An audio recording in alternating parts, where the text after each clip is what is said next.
आणि आता आपण बघणार आहोत सुपरफास्ट 100. सुरुवात करूया.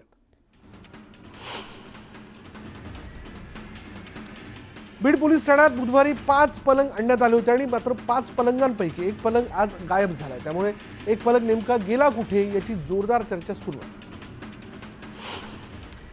वाल्मिक कराड असलेल्या पोलीस ठाण्यात पलंग आणण्यात आल्यानं राजकारण चांगलंच तापलं. त्यानंतर सदर पलंग गार्डसाठी मागवण्यात आल्याचं स्पष्टीकरण बीडचे सहाय्यक पोलीस अधीक्षक सचिन पांडकर यांनी दिलं. वाल्मिक कराडची लाड सुरू असल्याचा आरोप विजय वडेट्टीवारांनी केला. बीड पोलीस ठाण्यात आणलेले पलंग कराडसाठी आणले होते का असा सवालही वडेट्टीवारांनी उपस्थित केला. बीड हत्या प्रकरणावर बोलताना वाल्मिक कराडचा एन्काउंटर होऊ शकतो असा दावा विजय वडेट्टीवारांनी केलाय. मोठ्या अक्काला वाचवण्यासाठी लहान अक्काचा एन्काउंटर होऊ शकतो असं वडेट्टीवार म्हणाले. वडेट्टीवारांच्या दाव्यानंतर धनंजय मुंडेंनी प्रत्युत्तर दिलंय. विजय वडेट्टीवार बोलायला हुशार आहेत, कुणी काय बोलावं याचा काही अर्थ नाही असा टोला मुंडेंनी लगावला. बीड सरपंच हत्या प्रकरणाशी माझा काही संबंध नाही, मग मी राजीनामा का द्यावा, विनाकारण माझा राजीनामा मागितला जातोय अशी प्रतिक्रिया धनंजय मुंडेंनी दिली.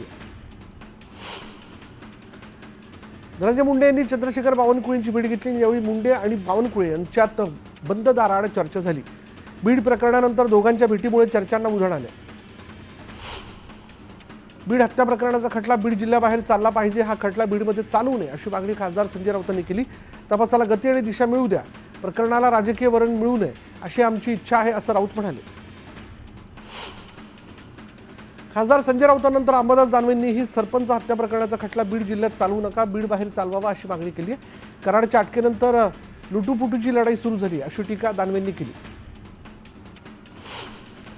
महाराष्ट्राची बदनामी म्हणजे मुख्यमंत्र्यांची बदनामी झाल्यासारखं आहे. फडणवीसांनी किती जणांना सोडलं, अडकवलं या तपासासाठी SIT हवी असं म्हणत संजय राऊतांनी मुख्यमंत्री फडणवीसांवर निशाणा साधला. बीडमधील हत्या प्रकरणी वाल्मिक कराडची नार्को टेस्ट करावी अशी मागणी सचिन खरात यांनी केली. नार्को टेस्ट नंतर सर्वच गोष्टी समोर येतील असंही ते यावेळी म्हणाले.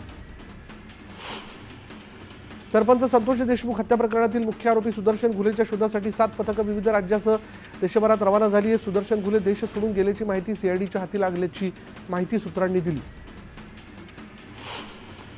संतोष देशमुख हत्या प्रकरणातील तपासाला वेग आलाय. तपासासाठी SITची स्थापना करण्यात आली. IPS बसवराज तेली यांच्या नेतृत्वात 10 जणांची टीम या प्रकरणाचा सखोल तपास करणार आहे. महायुतीत वाद नको म्हणून तुर्तास भुजबळांना भाजपमध्ये घेतलं जाणार नाही. भुजबळांना सोबत घेऊन भाजप राष्ट्रवादीला दुखवू इच्छित नाही अशी माहिती सूत्रांनी दिली. पक्ष सोडण्याच्या चर्चांवर उभाटाचे माजी आमदार राजन साळवींनी मौन सोडलंय. मी नाराज असल्याच्या अफवा पसरवल्या जात आहेत. मी नाराज नाही, फक्त पराभवामुळे काहीसा व्यथित झालोय असं स्पष्टीकरण राजन साळवींनी दिलं. राजन साळवींशी माझी चर्चा झाली. राजन साळवी कडवट शिवसैनिक आहेत, आमच्या पक्षात कोणतीही नाराजी नाही असं संजय राऊत म्हणाले. शिंदे स्वतः अस्थिर आणि अस्वस्थ आहेत, ते कोणत्या वाटीवरती ते बघा असा टोला राऊतांनी लगावला. खातेवाटप जाहीर झाल्यानंतर महायुतीत पालकमंत्री पदावरून जोरदार रस्सीखेच सुरू असल्यानं नियुक्त्या रखडल्या. तर राज्य पातळीवर हा तिढा सुटला नाही तर हा निर्णय दिल्लीत होणार असल्याची माहिती सूत्रांनी दिली. राज्याचे महसूल मंत्री चंद्रशेखर बावनकुळे नागपूरचे पालकमंत्री होणार, मात्र बावनकुळेंच्या नावाची घोषणा मुख्यमंत्री करणार असं वक्तव्य मंत्री नितीन गडकरींनी केले. मात्र अद्याप याची घोषणा झाली नसल्याचं त्यांनी स्पष्ट केलं. आज राज्य मंत्रिमंडळ बैठकीचं आयोजन करण्यात आलं आणि या बैठकीत 48 तासांपासून गायब असलेले मंत्री धनंजय मुंडे उपस्थित राहणार का याकडे सर्वांचं लक्ष लागलं. बीडमधील हत्या प्रकरणी कराडनं आत्मसमर्पण केल्यानंतर धनंजय मुंडे कुठेच न दिसल्यानं ते आज बैठकीत उपस्थित राहतील का याकडे सर्वांच्या नजरा लागल्या.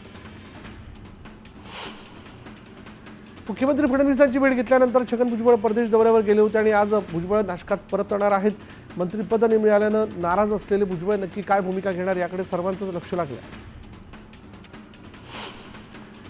जलसंपदा मंत्री गिरीश महाजन यांनी कोकण पाटबंधारे विकास महामंडळाची बैठक घेतली. जलसंपदा विभागाच्या कामांना गती देण्याचे निर्देश गिरीश महाजन यांनी दिले.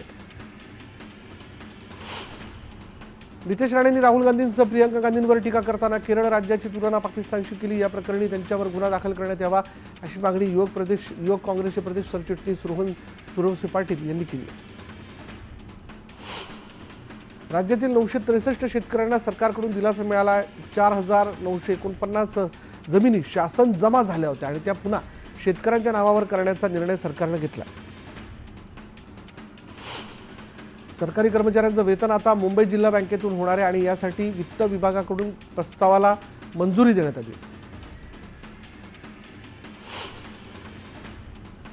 भाजपचे माजी नगरसेवक मकरंद नार्वेकरांनी दक्षिण मुंबईतील सिमेंट कॉन्क्रीट रोड कंत्राटाची चौकशी करण्याची मागणी लाचलुचपत प्रतिबंधक विभागाकडे केली. अंदाजित खर्चापेक्षा 75 कोटी अधिक दराने कंत्राट दिल्यानंतरही काम सुरू झालं नसल्यामुळे संशय निर्माण झाल्याचं नार्वेकरांनी म्हटलं.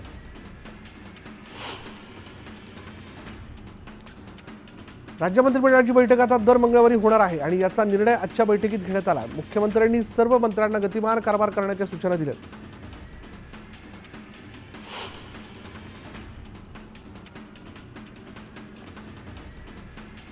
18 माजी राज्यमंत्री आणि 12 माजी खासदारांना कार्यकाळ संपल्यावरही सुरक्षा कायम राहणार आहे. काही दिवसांपूर्वी सुरक्षा व्यवस्थेचा ताळेबंद करण्यात आल्यानंतर काही जणांच्या सुरक्षा व्यवस्था काढून टाकण्यात आल्या. विशाळगडावर तब्बल 5 महिन्यानंतर ही संचारबंदी लागू आहे आणि त्यामुळे कोणत्याही पर्यटकाला विशाळगडाला भेट देता येत नाही. त्यामुळे ही संचारबंदी उठवून उरुसला परवानगी द्या अशी मागणी स्थानिकांनी केली आहे. जोपर्यंत विशाळगड अतिक्रमण मुक्त होत नाही तोपर्यंत विशाळगडावर संचारबंदी कायम ठेवा अशी मागणी हिंदुत्ववादी संघटनांनी केली. स्थानिकांच्या संचारबंदी उठवण्याच्या मागणीला हिंदुत्ववादी संघटनांनी विरोध करत जिल्हा प्रशासनाला निवेदन दिलं.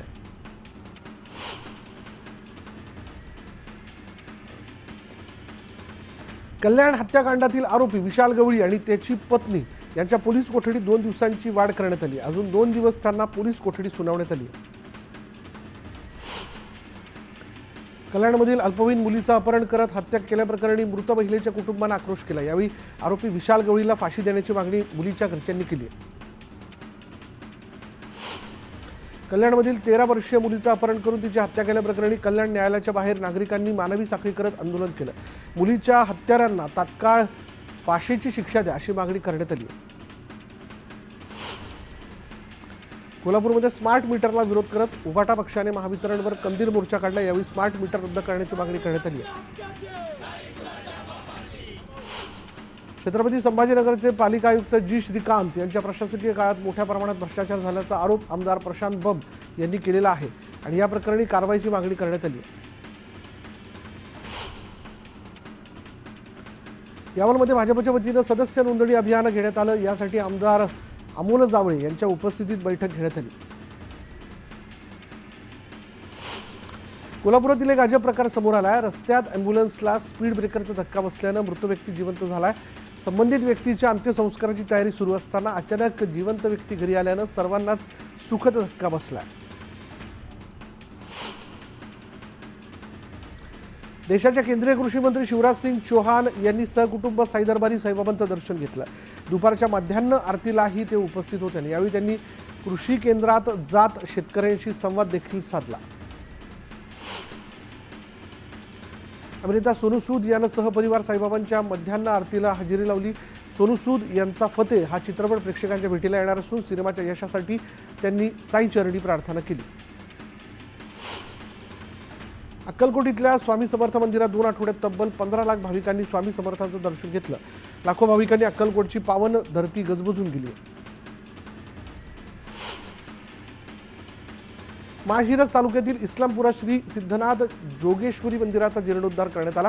यावेळी मूर्ती प्राणप्रतिष्ठा आणि कलशारोहण सोहळ्याचा कार्यक्रम मोठ्या भक्तिमय वातावरणात संपन्न झाला. जळगाव जिल्ह्यातील पाहदी गावात पोलीस प्रशासन अलर्ट मोडवर आलंय. पोलिसांकडून युद्ध पातळीवर आरोपींचा शोध सुरू आहे. आरोपींच्या शोधासाठी 2 पथकं काम करत असल्याची माहिती पोलीस निरीक्षकांनी दिली.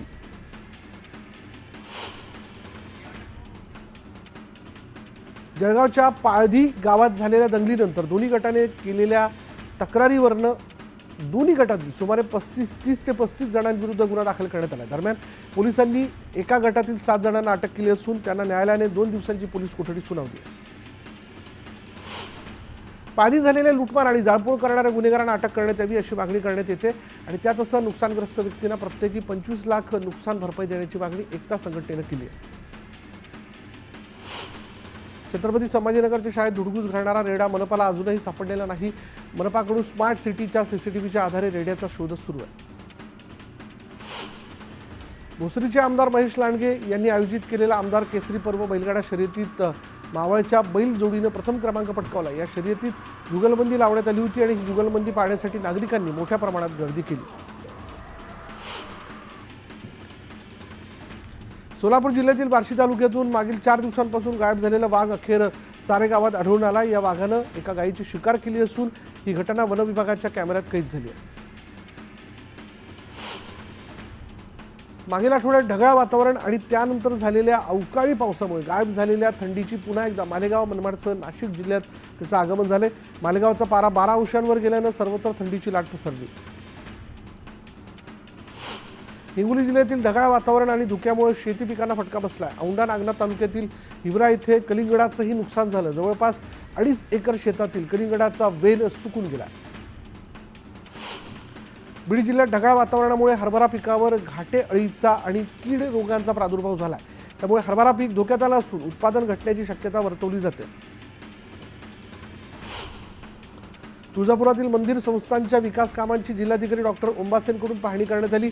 भाविकांची गर्दी पाहता मंदिर संस्थांमधील कामं रात्री देखील सुरू ठेवण्याच्या सूचना जिल्हाधिकाऱ्यांनी दिल्या। मनमाड नांदगावसह नाशिक जिल्ह्यातील शेकडो लाभार्थी गाय गोठा योजनेपासून वंचित आहेत। मागील 2 वर्षांपासून निधी रखडल्यानं शेतकरी संकटात सापडला। पालकमंत्री निवड न झाल्यानं सोलापूर जिल्ह्यातील शेतीला पाणी सोडण्याचा निर्णय लटकला। पालकमंत्री नसल्यानं कालवा सल्लागार समितीची बैठक झालेली नाही आणि त्यामुळे अधिकाऱ्यांना पाणी सोडण्यासाठी अडचणी निर्माण झाल्या।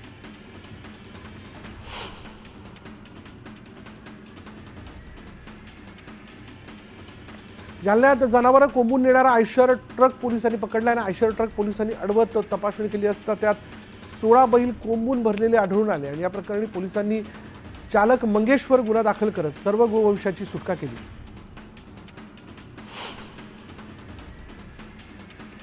अमरावती जिल्ह्यातील 669 ग्रामपंचायतींमध्ये 4996 कामं सुरू आहेत आणि त्यामुळे जवळपास 84,000 मजुरांच्या हाताला काम मिळाले। त्यामुळे अमरावती जिल्हा राज्यात रोजगारासाठी 3ऱ्या स्थानी आहे। यावल तालुक्यात खानदेशी वांग्याचं अवकाळी पावसामुळे मोठ्या प्रमाणात नुकसान झालंय। त्यामुळे वांगी उत्पादक शेतकरी आर्थिक संकटात सापडले। काही दिवसांपूर्वी चिपळूण नगरपालिकेने दर महिन्याच्या 1 तारखेला आपण कामाच्या ठिकाणी जाताना सायकल चालवावी किंवा काही अंतर चालवा असं आवाहन केलं होतं आणि या नगरपालिकेच्या आवाहनाला उत्स्फूर्त प्रतिसाद मिळाला आहे। नववर्षाचं औचित्य साधत तुळजाभवानी मंदिर संस्थेनं मोठा निर्णय घेतलाय। मंगळवार, शुक्रवार आणि रविवारी मंदिर रात्री 1 वाजता उघडणार आहे, तर पौर्णिमेलाही पहाटेच मंदिर उघडेल अशी माहिती देण्यात आली। भोर तालुक्यातील आपटी गावात शिवमंदिर उभारण्यात आलं। नववर्षाच्या सुरुवातीला शिवमंदिरावर कळस उभारण्यात आला। यावेळी छत्रपती शिवाजी महाराजांच्या मंदिराचं कलशारोहण मोठ्या उत्साहात संपन्न झालं। छत्रपती संभाजीनगरमधील विभागीय क्रीडा संकुल घोटाळ्याचा मास्टरमाइंड हर्षकुमारच आहे की अजून कुणी, याबाबत पोलिसांनी संशय व्यक्त केला। शासकीय अधिकारी असताना बँकेचा ID पासवर्ड कंत्राटी कामगाराकडे कसा गेला आणि त्याला तो पासवर्ड कोणी दिला असा सवाल पोलिसांकडून विचारण्यात येतोय।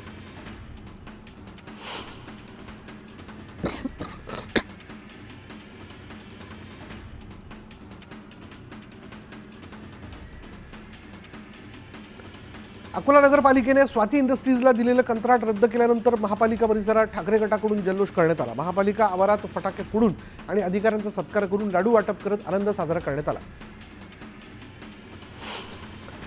सोलापूर कृषी उत्पन्न बाजार समितीच्या निवडणुका पुन्हा एकदा लांबणीवर पडलेल्या आहेत। नव्यानं तयार केलेल्या याद्यांची मुदत संपल्यामुळे नव्यानं मतदार याद्या तयार करण्याचे आदेश देण्यात आले। वीज बिल वसुलीसाठी छत्रपती संभाजीनगरमध्ये थकबाकीदारांचा वीज पुरवठा खंडित करण्याची धडक मोहीम महावितरणनं सुरू केली। दुसऱ्या दिवशी तब्बल 850 ग्राहकांचा वीज पुरवठा खंडित करण्यात आला, तर 2 दिवसात तब्बल 1590 ग्राहकांची वीज कापण्यात आली।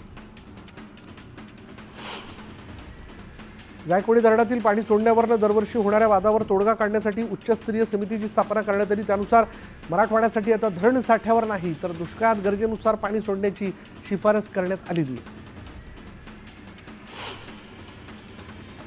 आता पहिल्याच बिलात पुढील 12 महिन्यांसाठी तात्काळ 120 रुपये एकरकमी सवलत मिळणार आहे। नवीन वर्षाची भेट म्हणून महावितरणच्या गो ग्रीन सेवेचा पर्याय निवडल्यानंतर तात्काळ वीज बिलात एकरकमी 120 रुपये सूट देण्याची घोषणा करण्यात आली आहे। राज्य सरकारनं नवीन वर्षाच्या सुरुवातीलाच एसटी प्रवाशांना भाडेवाढीचा झटका देण्याची तयारी सुरू केली. एसटीच्या तिकिटात 15% भाडेवाढीचा प्रस्ताव ठेवण्यात आला आहे, तर महिलांना मात्र 50% सवलत कायम आहे. मुंबईत कोणत्याही ठिकाणी आगीची दुर्घटना घडल्यास वेगाने पोहोचता यावं यासाठी आता कोस्टल रोडवर 2 अद्ययावत सुविधा असलेली फायर स्टेशन उभारली जाणार आहेत. शिवाय अपघात टाळण्यासाठी 70 ठिकाणी स्पीड कॅमेराही बसवण्यात येणार आहेत. नवी मुंबईतील पार्किंगचा प्रश्न नवीन वर्षात सोडवला जाणार आहे. महापालिकेने पार्किंग धोरणाचा आराखडा तयार करणाऱ्या कंपनीची येत्या आठवड्यात नियुक्ती करून वर्क ऑर्डर देण्यात येईल, अशी माहिती शहर अभियंत्यांनी दिली. शिवडी नावाशेवा अटल सेतूवरून मागील वर्षात अपेक्षेपेक्षा 42% कमी वाहतूक झाली. दररोज सरासरी 39,000ऐवजी 22,000 वाहनांनी या सेतूचा वापर केला. पथकर माफीचा फटका या पुलावरून होणाऱ्या वाहतुकीला बसला असल्याची चर्चा आहे. मुंबई शहरात मच्छर वाढले असून मुंबईकर विशेषतः झोपडपट्टी आणि गलिच्छ वस्तीतील नागरिक त्रस्त झाले. त्यामुळे पालिकेच्या कीटकनाशक विभागाने मच्छर नियंत्रणात आणण्यासाठी धूम्र फवारणीसह कीटकनाशक फवारणी प्रभावीपणे करण्याकरता खासगी संस्थांमार्फत कामगारांची नियुक्ती करण्याचा निर्णय घेतला.